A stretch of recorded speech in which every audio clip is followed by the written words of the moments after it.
ABVP के कार्यकर्ताओं ने किया सिकंदरा पार्क में बैठक का आयोजन। 66वें राष्ट्रीय अधिवेशन के बारे में चर्चा। मौके पर एबीवीपी के तमाम कार्यकर्ता रहे मौजूद।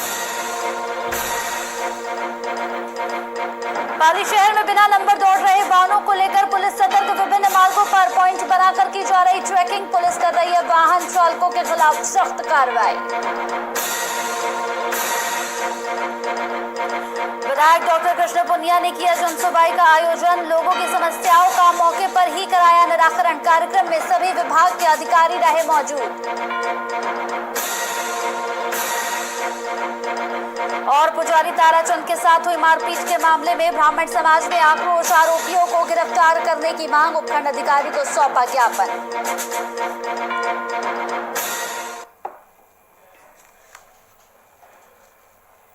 नमस्कार, राजस्थान की खबरों में आपका स्वागत है। आपके साथ हाजिर हूं मैं कंचन। तो अखिल भारतीय विद्यार्थी परिषद के कार्यकर्ताओं ने सिकंदरा पार्क में बैठक का आयोजन किया, जिसमें 25 और 26 दिसंबर को स्मृति मंदिर नागपुर में होने वाले 66वें राष्ट्रीय अधिवेशन के बारे में यह चर्चा की गई और पोस्टर का विमोचन भी किया गया। इसी के साथ नगर अध्यक्ष जयराम सैनी ने आगामी यहाँ पर कार्यक्रमों की योजनाओं पर विचार विमर्श भी किया। इस दौरान एबीवीपी के साथ यहाँ पर तमाम कार्यकर्ता मौजूद रहे।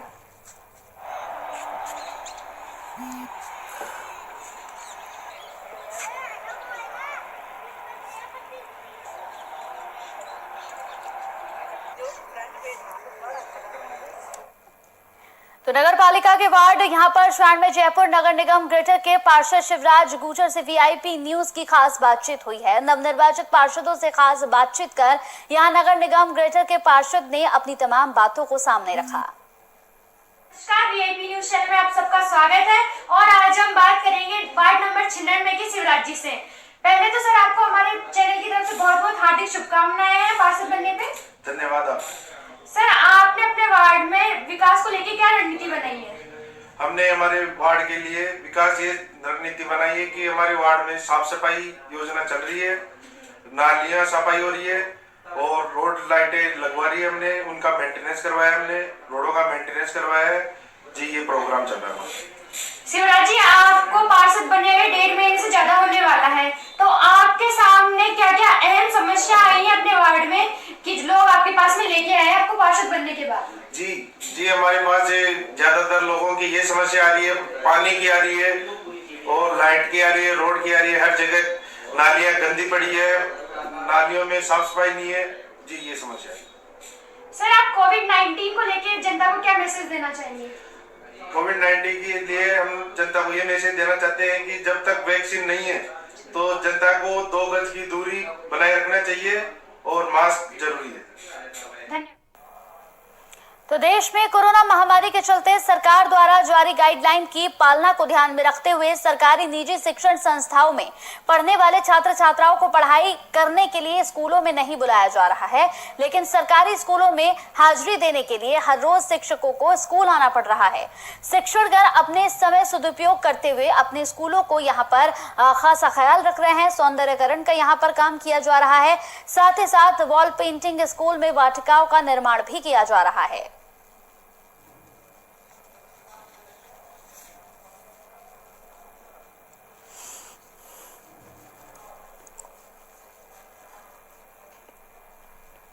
नगर पालिका सांगानेर के वार्ड नंबर 103 से नवनिर्वाचित पार्षद ने हमारे वीआईपी न्यूज के संवाददाता किरण चौहान से खास बातचीत की।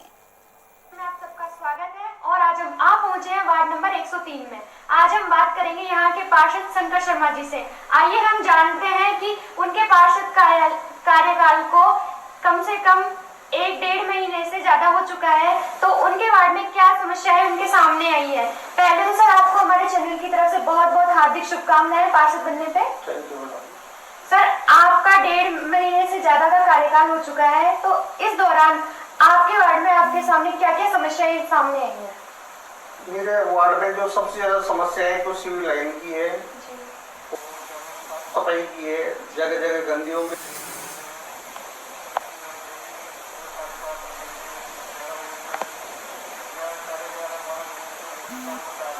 खड़ा रहकर सफाई करवाता हूँ। हर वार्ड में घूम के इसके इतने ज्यादा है जिनकी कोई समस्या का समाधान नहीं हो रहा है।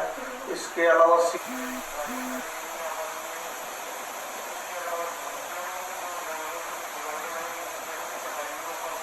कई बार शिकायत करने के बाद अभी तक कोई समाधान नहीं निकल पाया। यहाँ से मतलब आपने अपने विकास को लेके अपने वार्ड में क्या रणनीति बनाई है कि आप अपने वार्ड में ये विकास करवाएंगे? मैडम, मैंने इस वार्ड को आदर्श वार्ड के रूप में देखने का मानस बनाया है। उसके लिए मेरे को कुछ भी करना पड़े, चाहे रोड पे बैठ के धरना प्रदर्शन करना पड़े, कुछ भी, चाहे किसी या महापौर के सामने जाके बैठना पड़े, मेरे को इस वार्ड को आदर्श वार्ड के रूप में देखना चाहता हूँ। पहले कांग्रेस से दावेदारी की थी, उन्होंने आपको टिकट नहीं दिया, उन्होंने आपकी जगह दूसरे को टिकट दे दिया। उसके बावजूद आप निर्दलीय ये इलेक्शन लड़े और जीते, आपका साथ जनता ने दिया। तो अब कांग्रेस यदि आपके पास में ये लाती है कि आप उनके साथ वापस मिले, तो आपका इसके लिए क्या कहना है सर? मैडम, कांग्रेस ने मेरे को टिकट लाई तो समझा ही नहीं। जब मैंने जमीनिया की जब इतनी मेहनत करने के बाद में आज उस पोजीशन पे आया, उसके बाद भी मेरे को टिकट एंड टाइम पे काट लिया गया। उन्होंने मेरे लिए बहुत प्रयास किया, इसलिए उनका धन्यवाद। पार्टी ने मेरे को टिकट लाई नहीं समझा, इसलिए मेरे को क्या है, निर्दलीय के रूप में लेके आप जनता को क्या मैसेज देना चाहेंगे? कोविड-19 को लेकर जनता को मैसेज पहले भी कई बार दे चुका, भाई अपने मास्क घर पे क्या नाम से बच्चों को, बड़ों को, बुजुर्गों को तो बाहर निकलो तो मास्क लगा के रहो, जिससे बार बार में हाथ धोने की प्रक्रिया करो, सैनिटाइज साथ रखो। तो पाली शहर में लंबे वक्त से सड़कों पर बिना नंबर के दौड़ रहे वाहनों पर अब पाली पुलिस की यहां पर तिरछी नजर की गाज गिरनी शुरू हो गई है। वीआईपी न्यूज के लिए पाली जिला इंचार्ज अमृतलाल कुमावत ने बताया कि जिला पुलिस अधीक्षक राहुल यहां पर कोटोकी के दिशा निर्देश पर यातायात पुलिस द्वारा शहर के विभिन्न मार्गों पर पॉइंट बनाकर बिना नंबर के जो वाहन दौड़ रहे हैं उन वाहन चालकों के खिलाफ सख्त से सख्त कार्रवाई की जा रही है। चालान का श्रीमान एसपी साहब द्वारा अभियान चलाया गया है, जिसमें जिन गाड़ियों के पास कागज नहीं है, जिनके नंबर नहीं है, सीट बेल्ट का यूज़ नहीं करते हैं, मोबाइल पे बात करते हैं, उनके खिलाफ में अभियान चलाया और उसके तहत हम वाहनों के चालान बना रहे हैं। तो जयपुर नगर पालिका के वार्ड 115 से नवनिर्वाचित पार्षद विनोद शर्मा से वीआईपी न्यूज से यहां पर संवाददाता ने खास बातचीत की है। नवनिर्वाचित पार्षद से खास बातचीत में उन्होंने अपने कई मुद्दों को सामने रखा। नमस्कार, वीआईपी न्यूज चैनल में आप सबका स्वागत है। आज हम बात करेंगे वार्ड नंबर 115 के पार्षद विनोद जी से। आइए हम जानते हैं विकास के मुद्दों को लेके। सर, आपने अपने वार्ड में विकास को लेके क्या रणनीति बनाई है? सबसे पहले तो सबको नमस्कार, मैं विनोद शर्मा। विकास को लेकर जो अभी मेरे मेन मुद्दे हैं वो सबसे पहला फोकस मेरा स्वच्छता पे है। मोदी जी के राष्ट्र में मतलब पूरे देश में मोदी जी ने स्वच्छता का अभियान चलाया हुआ है, उसी सिलसिले में हमने इसको आगे बढ़ाते हुए हमने वार्ड 115 में एक टीम बनाई। हालांकि कर्मचारियों के साथ तो सफाई कर ही रहे हैं, मैंने वार्ड में अपनी एक टीम बनाई है जिसमें कम से कम हम 40-50 कार्यकर्ता जो डेली क्या एक सुबह उठते ही एक प्लानिंग के साथ एक एरिया पकड़ते हैं जहाँ पे हमको सफाई करनी है। कर्मचारियों को तो साथ में लेते हैं, कर्मचारी के हिसाब से काम करवाते हैं और फिर हम खुद भी जो भी हमसे हो सकती है साथ सफाई हम एक पर्टिकुलर एरिया फिक्स करते हैं और उस एरिया की पूरी सफाई करते हैं। और इसके अलावा जैसे जो डेली कचरा संग्रहण वाली गाड़ियाँ आती हैं उनका भी मैंने एक रूट चार्ट बनाया है। उस रूट चार्ट के हिसाब से वो काम कर रहे हैं नहीं कर रहे हैं, डेली घर में कचरा जाता है, उठता है नहीं उठता, उसकी भी पूरी प्रॉपर प्लानिंग के साथ हम कार्य कर रहे हैं। ये स्वच्छता का विकास का मेन मुद्दा अभी इस पे फोकस कर रहे हैं। बाकी और जो वार्ड की जो समस्या है उन पे हम धीरे धीरे जो भी समस्याओं का धीरे धीरे निराकरण अभी हमें महीना 1.5 महीना हुआ है। अभी हमने स्वच्छता और इसके ऊपर बहुत फोकस करके इस पे एक कंट्रोल कर लिया है। काफ़ी मेरे वार्ड में आज हर जगह साफ सफाई दिख रही है। और मेरी जैसे पूरे वार्डों में वार्ड नंबर 115 में मेरी प्लानिंग है कि यहाँ पे एक डिस्पेंसरी हो। डिस्पेंसरी में जैसे अभी क्या है पूरे 150 वार्ड है वहाँ पे ग्रेटर में, तो मैंने हमारी मेयर साहिबा से भी डिस्कस किया है सौम्या जी से कि वार्ड के अंदर जो वार्ड पार्षद कार्यालय हो वो कार्यालय डिस्पेंसरी के हिसाब से हो, डिस्पेंसरी हो वहाँ पे एक पार्षद को कार्यालय अलॉट हो जाए, बाकी डिस्पेंसरी बने पूरे वार्डों में, तो एक जनता के लिए भी बहुत अच्छा होगा और पार्षद के लिए भी अच्छा मैसेज होगा और नगर निगम का एक बहुत अच्छी पहल होगी। तो सौम्या जी मैडम ने भी बताया कि ये बहुत अच्छी पहल रहेगी और उन्होंने इस पर संज्ञान लिया है और जल्दी से जल्दी इस पर कार्रवाई करने की कोशिश की है। सर, आप कोविड-19 को लेके क्या मैसेज देना चाहेंगे? कोविड-19 को लेके मैसेज यही है कि लोग अपने दिनचर्या में तो लगे हैं पर मास्क पहनते हुए सोशल डिस्टेंस, क्योंकि अभी कोरोना खत्म नहीं हुआ है, कम हुआ है। जब तक वैक्सीन पूरी तरह नहीं आ जाती तब तक हमको सावधानियां बरतनी है, हमें बिल्कुल भी लापरवाही नहीं बरतनी है। जितना हो सके लोगों से दूर, मतलब थोड़े सोशल डिस्टेंसिंग और मास्क के थ्रू ही मिलना जुलना है। सर, जैसे कि आपको पार्षद बने हुए 1.5 महीने से ज्यादा हो गया है, तो आपको अपने वार्ड में क्या क्या समस्याएं मेन दिखी है? मेरे वार्ड की मुख्य समस्याओं में जैसे मेरे वार्ड में हाउसिंग बोर्ड का एरिया भी है, नगर निगम का भी, जीडी का भी। हाउसिंग बोर्ड वाले जो एरिया हैं उसमें मुख्यतः सिविल लाइन चौक की समस्या ज़्यादा है और नगर निगम वाले जो पार्ट है उसके अंदर अभी रोड और सिविल लाइन है ही नहीं, तो ये मुख्य समस्या है। बाकी धीरे धीरे इनके ऊपर मैं निस्तारण कर रहा हूँ और मेन समस्या अभी सिविल लाइन चौक की है और कुछ एरियो में पूर्णतः विकास, जैसे सिविल लाइन नहीं है, कुछ जगह रोडें नहीं है, ये मेन मुद्दे हैं। बाकी इन पे मैं अमल करके इनको दूर करने की कोशिश करूंगा और वार्ड को एक आदर्श वार्ड पूरे ग्रेटर के अंदर मेरा वार्ड जब भी वार्ड 115 का नाम आए तो यही मैसेज आए कि वार्ड 115 का काम सराहनीय है। धन्यवाद। तो बालेसर सत्ता में मेघवाल समाज के शमशान भूमि पर अतिक्रमण को लेकर उपखंड कार्यालय पर धरना प्रदर्शन कर उपखंड अधिकारी को ज्ञापन सौंपा गया। ज्ञापन में बताया गया कि बालेसर सत्ता में मेघवाल समाज के शमशान घाट पर अतिक्रमियों को यहां कब्जा करने की नीयत से दीवार बनानी शुरू कर दी, जिसको लेकर मेघवाल समाज के लोगों ने बालेसर उपखंड कार्यालय पर धरना प्रदर्शन कर ज्ञापन सौंपा और अतिक्रमणकारियों के खिलाफ कार्रवाई की मांग की।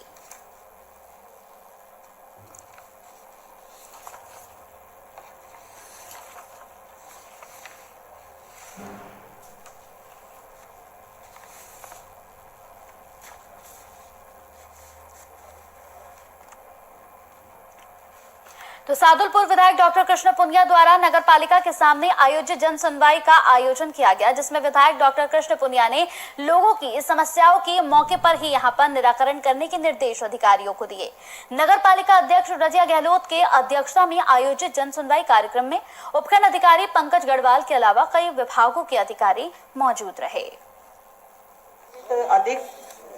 देखिए, आज जन सुनवाई के माध्यम से ज़्यादातर लोगों की जो समस्याएं हैं बिजली से संबंधित है या फिर कोई रास्ते से संबंधित है, इस तरीके की जो समस्याएं आई हैं और विशेष तौर पे जो पेंशन देने से जुड़ी जो समस्याएं आई हैं, पूरा स्टाफ यहाँ पे मौजूद है।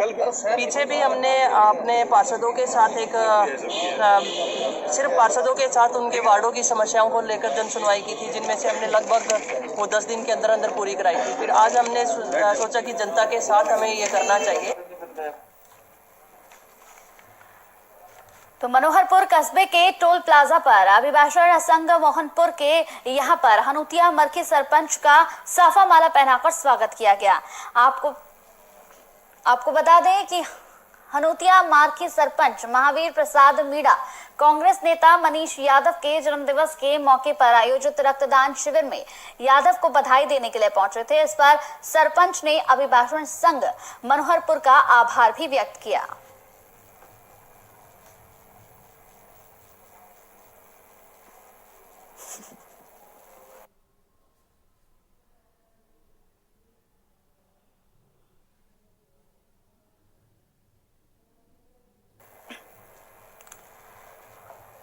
तो वहीं मनोहरपुर कस्बे के टोल प्लाजा के पास यहां वेंडरलैंड पार्क में कांग्रेस नेता मनीष यादव के जन्मदिन पर विशाल यहां पर रक्तदान शिविर का आयोजन किया गया, जिसमें लगभग 1553 रक्त यहां पर इकट्ठा हुआ।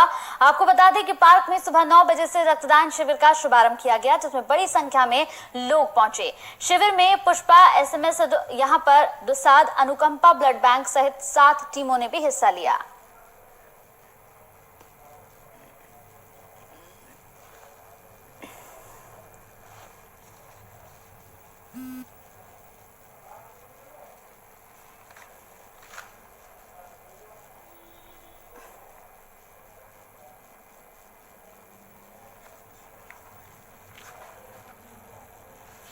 और अब खबर बांदीकुई से है। बांदीकुई में 18 दिसंबर को पुजारी ताराचंद के साथ कुछ लोगों द्वारा यहां लाठी डंडों से मारपीट कर पांव तोड़ दिए गए थे और लूटपाट की गई थी। आपको बताते चले कि उक्त घटना को लेकर अखिल भारतीय ब्राह्मण परिषद के बैनर तले ब्राह्मण समाज के लोगों ने बांदीकुई उपखंड अधिकारी पिंकी मीणा को मुख्यमंत्री के नाम ज्ञापन सौंपा। ज्ञापन के माध्यम से लोगों ने बताया कि मंदिर यहां पर माफी की जमीन पर कब्जा करने की नीयत से मंडावर के पुजारी ताराचंद शर्मा पर किए गए जानलेवा हमले में मंडावर पुलिस आरोपियों के खिलाफ कार्रवाई नहीं कर रही है।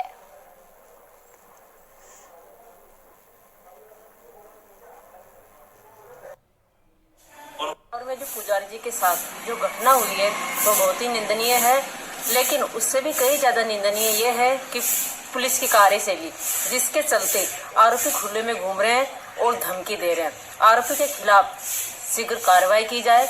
इसी उक्त मामले को लेकर हमने आज एसडीएम को ज्ञापन सौंपा है। परिवार के ऊपर जानलेवा हमला किया गया है, उनके हाथ पैर तोड़े गए हैं। घटना मंदिर माफी जमीन से संबंधित है। सुप्रीम कोर्ट तक केस चला और सुप्रीम कोर्ट ने उस पुजारी के पक्ष में उस जमीन का फैसला दिया है और उनका अधिकार माना है। ताराचंद शर्मा उस पीड़ित का नाम है। सुप्रीम कोर्ट के आदेशों को भी दरकिनार करते हुए अपराधियों में कितना बेखौफ है आप अंदाजा लगा सकते हैं। और घटना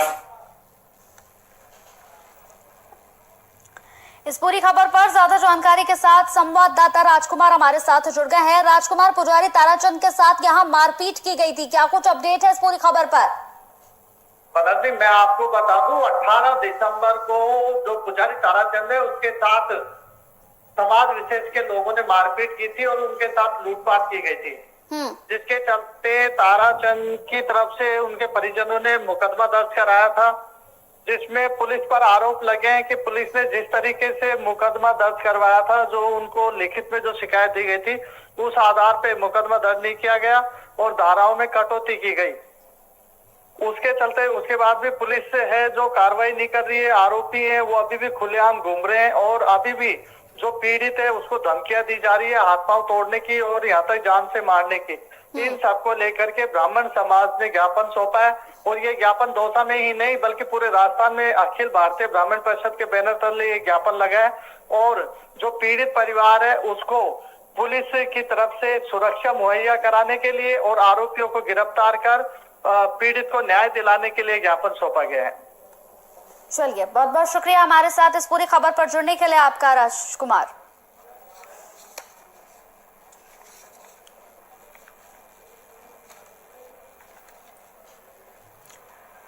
तो भरतपुर जिले में बाल विवाह और बाल अत्याचार जैसी लगातार शिकायतें मिल रही थी। शिकायतों को लेकर बाल अधिकार संरक्षण अध्यक्ष संगीता बेनीवाल भरतपुर आई और यहां पर कलेक्ट्रेट में जाकर बेनीवाल ने बैठक ली।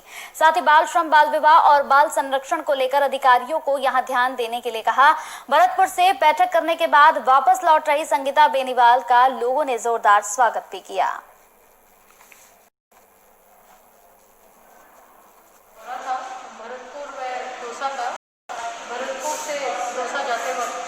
आमोनी ग्राम के यहाँ के गणमान्य नागरिकों, मुखिया, अध्यक्ष, सरपंच, सभी जनप्रतिनिधियों ने स्वागत सत्कार किया। वह अपनी बात रखी। कांग्रेस सरकार के 2 साल पूरे होने पर हमारे समाज कल्याण बाल विकास विभाग बोर्ड के अध्यक्ष माननीय संगीता बेनीवाल भरतपुर पधारी। 2 दिन के उस पर उन्होंने वहाँ मीटिंग ली और मीटिंग में वापसी में जब वो दौसा जा रही थी हमारे फेडरल रेस्टोरेंट आमोली टोल टैक्स पर उनका हमने स्वागत किया और उनकी कई बात हमारी समझ में आई। उन्होंने काफ़ी बाल विकास बारे में बताया।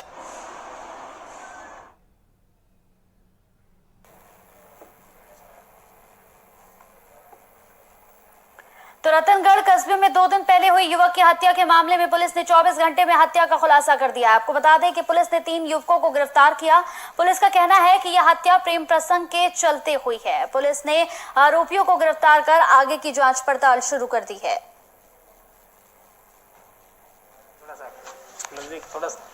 अब तक 3 आरोपियों को गिरफ्तार किया है। जब पुलिस मौके पर पहुंची थी उसी समय संदेह था कि हत्या की आशंका जताई जा रही थी।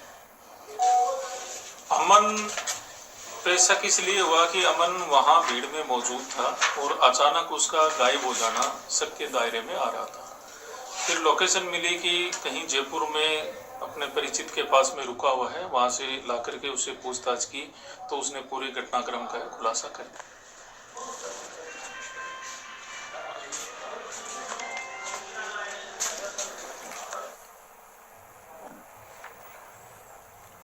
तो पालिका मंडल फुलेरा की नवनिर्वाचित पालिका अध्यक्ष संगीता अग्रवाल और उपाध्यक्ष योगेश सैनी ने अपना पदभार ग्रहण किया है। कार्यक्रम में सभी कांग्रेसी नेता और सैकड़ों कार्यकर्ता मौजूद रहे। पदभार ग्रहण के बाद कस्बे में नवनिर्वाचित पार्षदों ने रैली निकालकर यहां पर लोगों को जानकारी भी दी।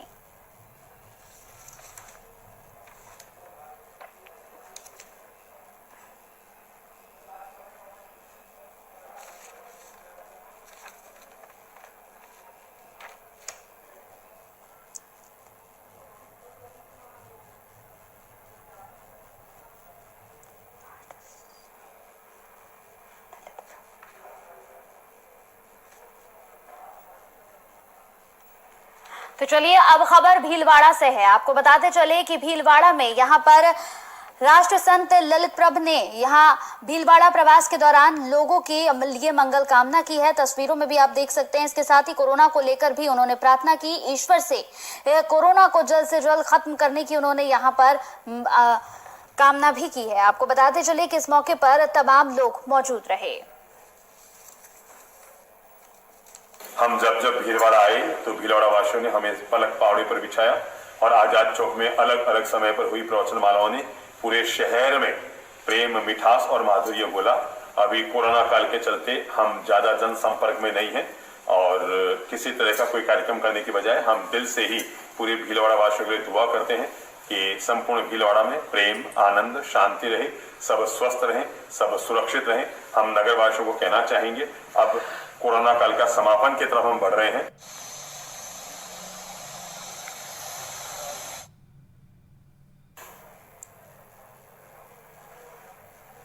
चलिए इसी के साथ राजस्थान की खबरों में मेरे साथ इतना ही। नमस्कार।